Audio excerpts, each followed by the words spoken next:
2019, for the first time, food service selling in North America exceeded sales of retail sales. Food service or out-of-home sales exceeded retail sales.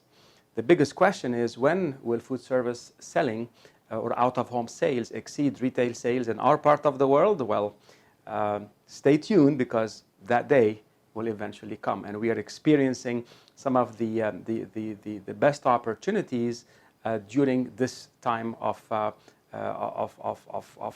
doing business, and plenty of more opportunities to come. Today I have the privilege of having with me Ayman Arnous. How are you, Ayman? I'm good, thank you, Ramez. Ayman currently is the General Manager for Food Services for Almarai Pro. Is that correct? That's correct. Wonderful. So I've known Ayman for almost 15 years now, and maybe the story goes, why don't you just share a little bit of how do we get to know each other, and how have you reached to where you are today, Ayman? Perfect. Ramez, first and foremost, thank you for having me today. I'm really excited to really discuss a few business topics with you, Ramez. I mean, over the last 5 years, I've been following you, tracking your progress, and I must say, great involvement, Ramez, and this is absolutely comes with a great effort. So well done, Ramez.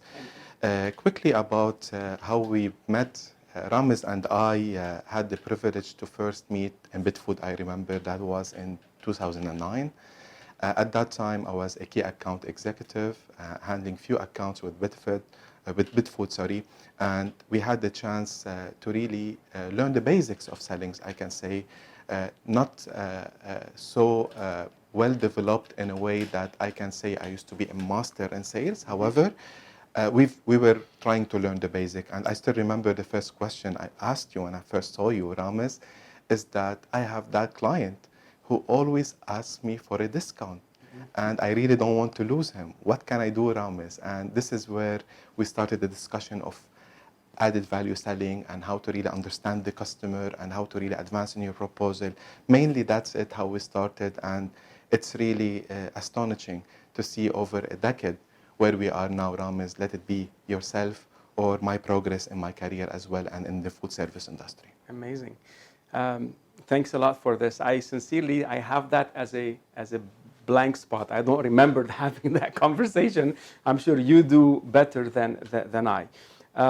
Wonderful. So from Bitfood, 2009, you've worked within the food service industries, and then reached to where you are. If you were to maybe detect or say, what is the one thing that, if it's two, that's fine, that has been responsible for your growth and your success as a food service professional, Ayman? Look, food service as a business in this region, whether we like it or not, is undermined still. There is no one answer to the question. There are plenty of reasons and plenty of areas, I can say, that makes the food service professional a successful one, especially in his career. One and foremost is the people. Today, food service, in contrary to retail, it's not about branding, it's not about visibility. It's about the ability to really connect, wire with people, to really sell, understand the business, and connect and wire for the future. It's about your commitment to understand short-term objective and really build the right focus to win in the long term. Also about food service, what I've realized is it's about the technology, the investment, the speed to market, hardcore follow-up that you and the team can do in order for you to understand business needs, as well as to understand how to win overall in the market. Right. So you said a whole bunch of things. The one thing that stuck to me is connecting with your client. I think from a food service perspective, when you say connecting with the client, can you elaborate a little bit more? Connecting in which way, Ayman? So I'm let's say an F&B manager, or I am a chef, or I am an owner of a restaurant, or a chain for that matter. Yeah, very good question, Ramez. The ability, first of all, you have to really break it down into two. Whether you know the person or you know the business and you already have a solid relationship with the customer, or you're just recently have been advised to meet a new prospect and to really approach through a business proposal or to a potential business for the future. And let's start with the second one, is that today when you have the ability to really propose and introduce yourself, you have to be, first of all, the right ambassador for yourself and for your company. People in this channel and in this business like to really meet smart as well as high potential people that not only can help them in the selling journey, but also can really uncover a lot of potential that to them it might be not discussed or not even thought of. And that's why the ability for you when you meet a new prospect is to really show the ability as a person, build on the likability, and then try to really hook the customer in few personal skills that you have, so that the moment you really propose the business discussion, the prospect will be really having the hooked effect to say, well, I'm gonna really work with Ayman. I really liked that sales executive or that sales manager, and I'm gonna build some kind of a relationship with him. This is only as a start, and then comes the commercial acumen, is the ability to really take one step back to really understand the prospect business. What do they do? What are their plans? What do they want to achieve at the end of the day, by end of the year, or maybe a little bit on the long run? All this will be able to help you to really propose the right commercial and as well portfolio skills to help you win and advance in your proposal with such a prospect. Amazing. I think you said another, I couldn't stop you because you were just on a roll. You talk about commercial acumen. So what's in it for the other person? Today we know that most outlets or most people that start the business, mainly it's because they maybe want to bring something unique to the market. They are keen to maybe differentiate. They're passionate about their recipes, their art, their craft. Yeah, and in a way they're fulfilling a need in the market. And today we know, especially in this part of the world, Saudi is the recent coming to this, recent entrant into this after the pandemic. We've seen research showing that 1 in every 2 Saudis are choosing to eat healthier meals, right? 1 in every 2. And if you go back just 5-10 years ago, that was unheard of back in 2009 when you started with BitFood. That was the total exception, as opposed to today, 1 in every 2, that's 50%. And this maybe the market in the UAE is a little bit more multicultural. So the health trend was something that people was in, but today that is coming there. So people start their business idea to want to give to the market, want to be different, and fulfill the demand in the market. So at the end, they want to drive value. They want to offer the client the right menu, the right offering, so that they can achieve whatever goals. They can help the client achieve their health consciousness, and then they can achieve their goal, their profitable goals at the end. I'm going to pause us here for a second. So first is understanding the objective of the prospect of the enterprise that they are dealing with. Thank you for that. Ramez, about the latest trend, and out of 2 Saudi, 1 Saudi is really choosing the healthiest option. Actually, this is not only a regional trend, this is a global trend. Absolutely. And not only it's about choosing, also the variety of choices today is helping the consumer, or I can say that person who would like to really dine out today, to have variety of options and to really prioritize based on those options what is the healthiest need or the healthiest menu that he would like to see from an operator.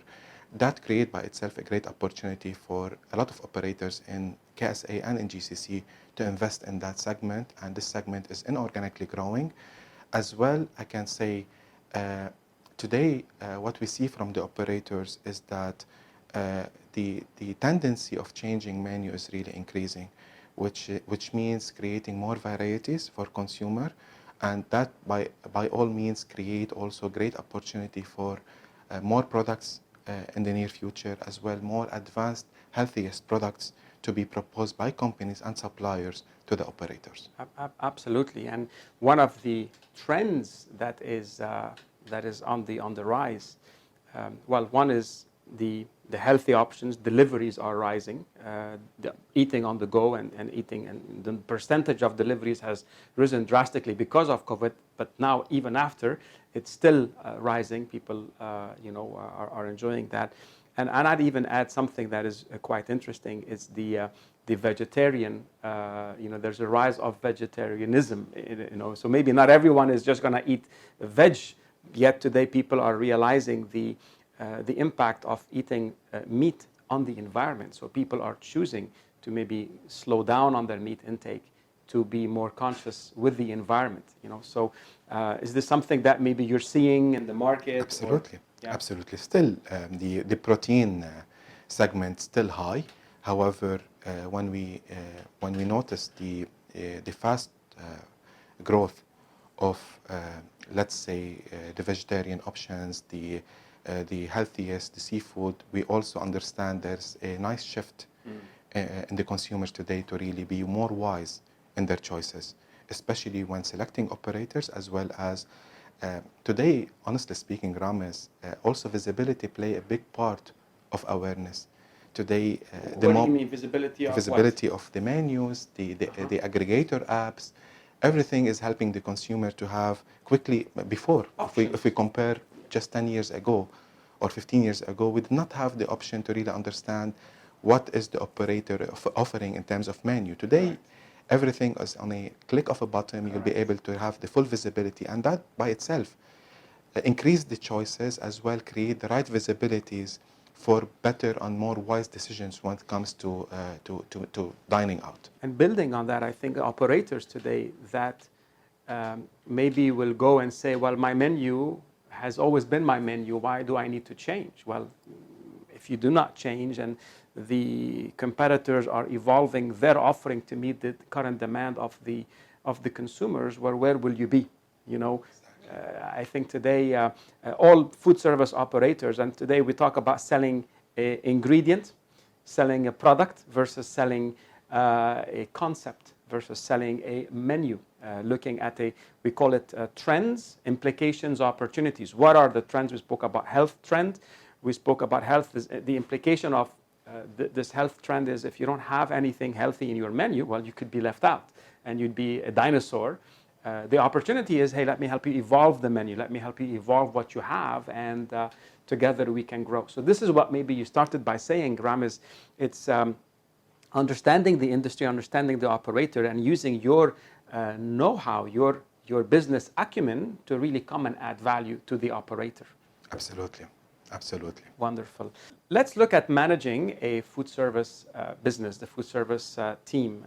When you look at your current role, and maybe we generalize certain things, what were the challenges and what are still the challenges that you see in the way that food service needs to be approached in this market, Ayman? Yeah, very important question, Ramez. I believe managing food service for this region, it started approximately 20 years ago.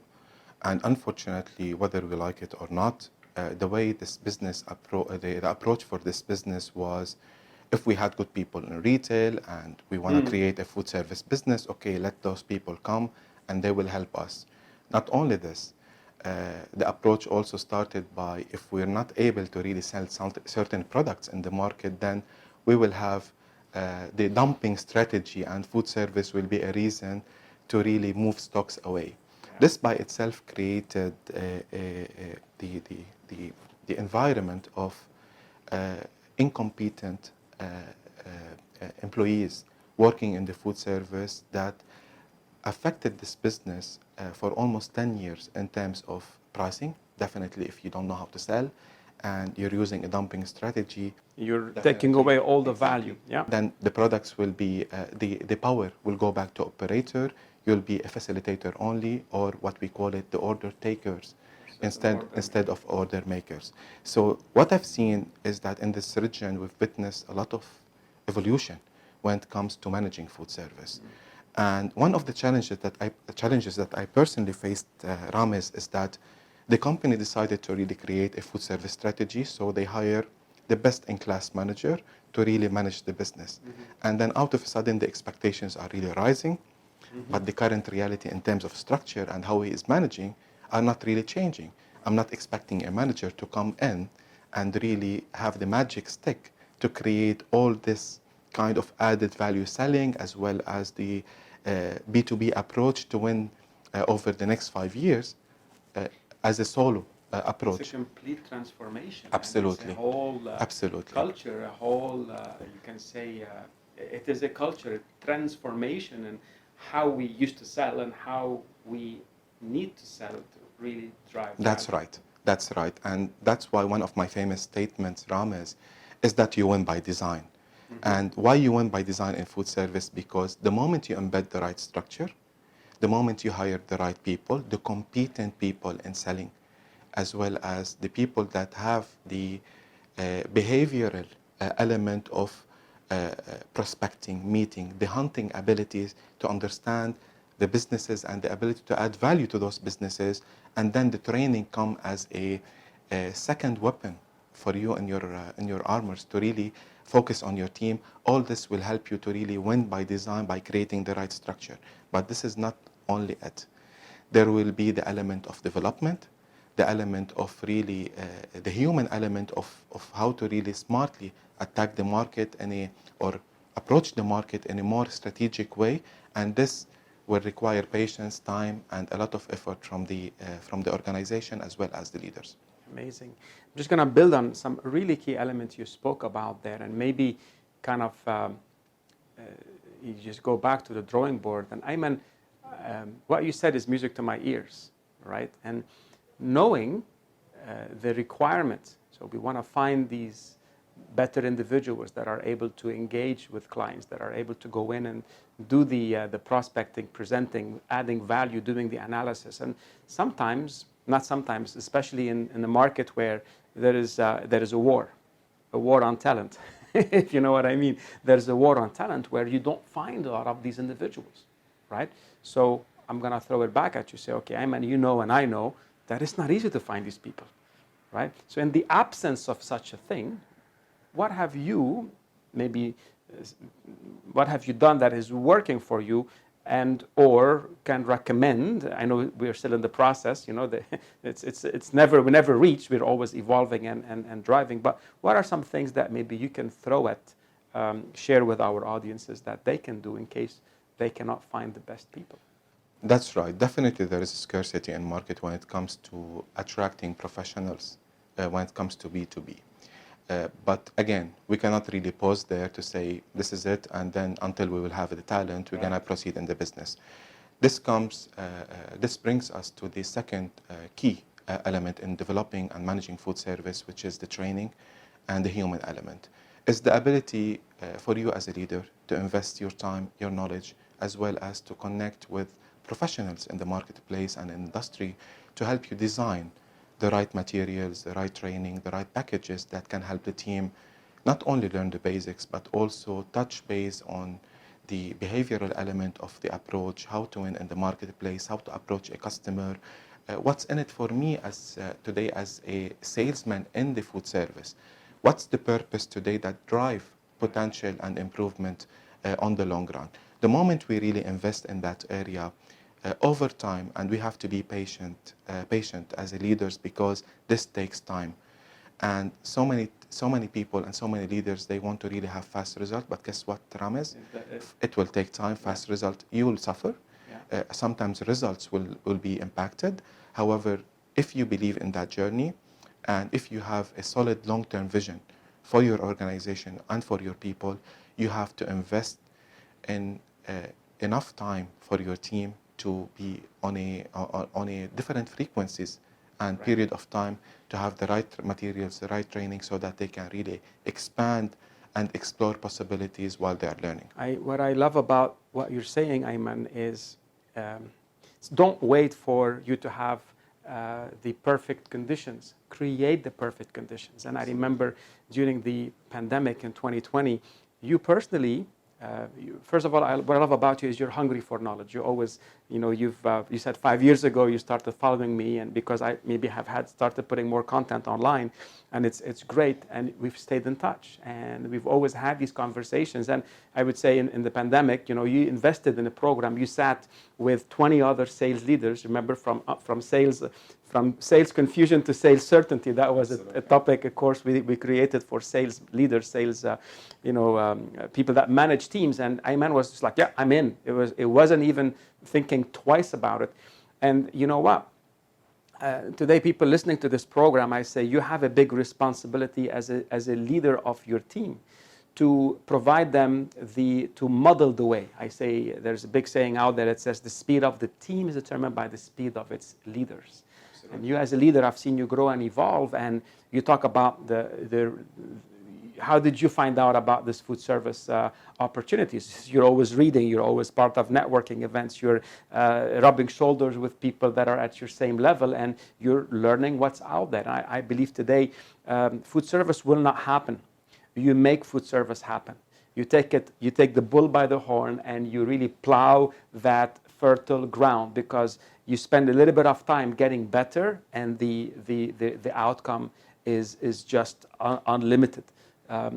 Growth in food service will by far exceed growth in retail. I mean, if you look at currently a lot of the businesses who are investing and developing their food services businesses are achieving much higher growth rates. Maybe the volume aren't there yet, but the volumes will eventually catch up. And it all started because you decided to learn, you decided to evolve, and guess what? You're taking everybody with you. Now, you're one, and the team is many, so the key now is how do you put systems and processes in place, and that's where the structured approach, training, development that you would then drive into the organization. That was really, I think our audiences would really enjoy this bit of information. Absolutely. And to build on this point again, Ramez, is that if you said something interesting about the food service growth are bypassing the retail growth, and that's a fact. Today, when we compare in percentages, the growth in the operator counts in KSA, only 5 years ago, we're talking about 38% increase as a total count. Mm-hmm. When we look at the UAE, for example, we're talking about 25% increase in the total count. That tells you a lot. And when we look also, unfortunately, the pandemic slowed down the growth of food service. However, what's really interesting was the ability to bounce back quickly. So directly, we're still in the pandemic. However, with the ease of restriction now, we see a very nice and positive movement in the food service again. We see high traffic in the restaurants, and we see also that this channel is really growing faster again than retail. And also what's really interesting, Ram, is as the future is really promising. With all the challenges, the ability to really embed creativity in this channel is one of the core elements for success. Yeah, creativity, finding opportunities based on change in the market, Absolutely. Okay. Ayman, I know being in the current environment, we're seeing some very volatile, I'm going to say, sudden changes in the current world economic condition, from shortages of supplies to still shortages of delivering, products and services, supply chain difficulties. How is all this impacting food service in particular? From your perspective? Yeah, very, very important question, Ramez. Food service, if we want to zoom out a little bit to really define the channel, has always been a price-sensitive segment, especially because it's very dynamic, as well as because of the operator expectations, especially when it comes to prices. Always been a very dynamic and price-sensitive segment. Now, what's happening with all the challenges that you've mentioned, Ramez, is the cost input to run the operation is really increasing drastically, which is really affecting as well the ability of really keeping the price as is, and the pricing strategy is dynamically changing. And the fact is, it's changing now on quarterly basis. If you recall 2 years ago or 3 years ago before the pandemic, usually the commodity side of the business used to have a static pricing strategies, rarely to see a 4 to 5% increase. Today we're talking about extremely dynamic. We cannot really foresee the next quarter or the quarter after how the prices will be impacted. And that by itself for the food service industry is extremely challenging. Whether we like it or not, the operators will always suffer. And that's why my only advice to the team and to the organization is to continuous consultation, to really explain those facts. And I'm sure operators, they know, because they have their own toll of challenges as well when it comes to managing their cost. It's the ability to really keep continuous consultation to the operator, to really help them as much as we can in terms of managing costs, as well as keeping the serviceability high on the agenda to ensure that they are not we are not letting them down in such a very hard period, as well as securing the supply chain elements from the entire value chain, from let it be from producing the product all the way to have this product at the operator kitchen, is something that we are really focusing on in such very challenging period, Ramez. Absolutely. This is a very real threat. It's a threat for everyone, and whether it's at the end the consumers are the one paying for that. We're gonna go up. Have to buy more. Not to go very far. I have a 1-year-old, a 3-year-old, and the price of milk on my 1-year-old, I used to buy. He has to get a special milk, and it was 90 dirhams, just a 900 gram, and then the pharmacy said, "Sir, now it's 116." Do you think I said I don't want it? I said, "Okay, bring it on." I have no choice. That's milk for my son. I really, I think if there is that transparency that you talk about, absolutely. If there is that, hey, this is what's happening on the price of oil. This is what's happening on the price of commodities. This is what's happening on the price on even the availability of certain ingredients. Because of certain part of the world are now restricted, then automatically there's a shrinkage in supply, and when supply is low, price goes up, and so forth and so on. So I really believe that sales professionals need to have a little bit of background in economics to understand this demand price relationship, so they can communicate more confidently with customers. Absolutely. I would even add one more thing, and maybe you want to add on that. I believe here they say winning happens in the preparation phase, not in the execution phase. And what I mean by that is you showing up, or the team, the person showing up to a customer afraid of communicating that news. That fear automatically will be felt by the person on the other side, and it would make them, react negatively. However, there's a way of passing on bad news, okay, in positive ways, so the person would feel more relieved. Any input on that? It's a hardcore topic today.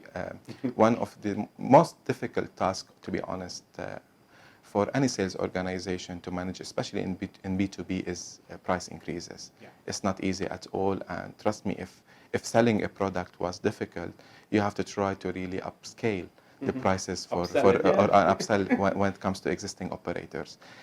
One of the things that, in my opinion, Ramez, that can help the organization succeed and the team to succeed is the leader's ability to instill confidence, is to really explain the reasons with full integrity.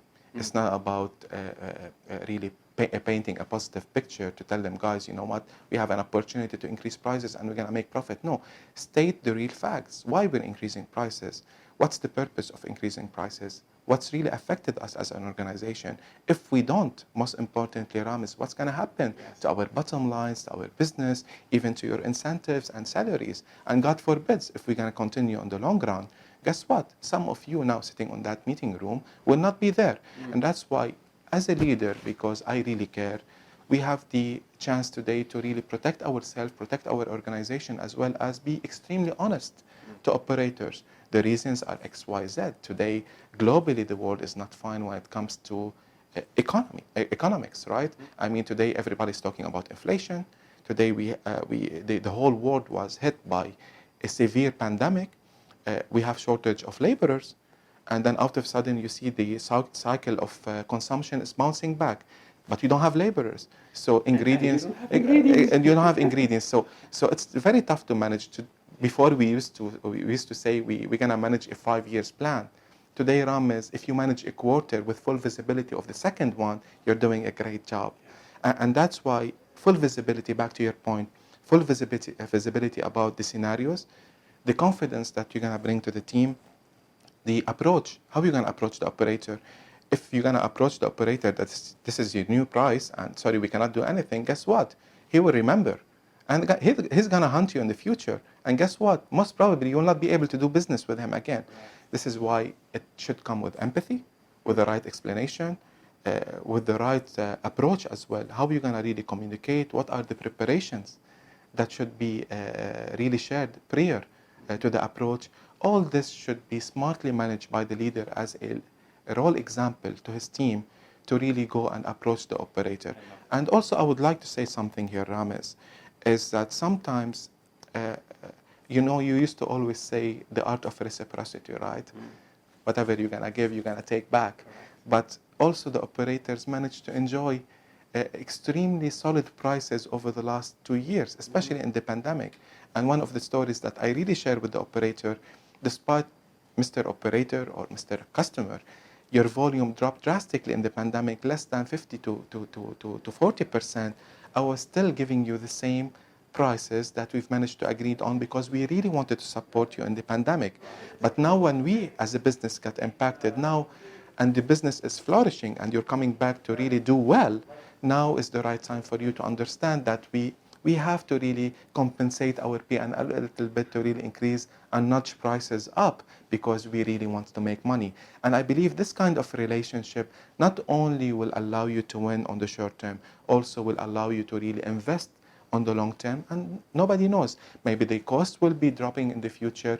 Maybe you will come back to the operator with better prices and customers will remember. Ayman, thank you for sharing this. I mean, it's really, first I love the integrity, the ethical way that comes across, the very sincere way of you sharing what you're sharing with me, explaining it to me, and I can only imagine you taking the same approach with your team. And when your team is understanding the history, how you've helped clients in the past and how to kind of remind them. I think today people forget what have you done. People always remember what have you done for them lately, but they have a shorter memory what have you done for them when things were a bit difficult. So I believe this is a time for really leveraging all of the people skills, understanding the laws of influence, reciprocity, as you mentioned, and finding ways to create this, what I call proper approach, where it's a win approach for everyone. We want to still help you achieve your goals, and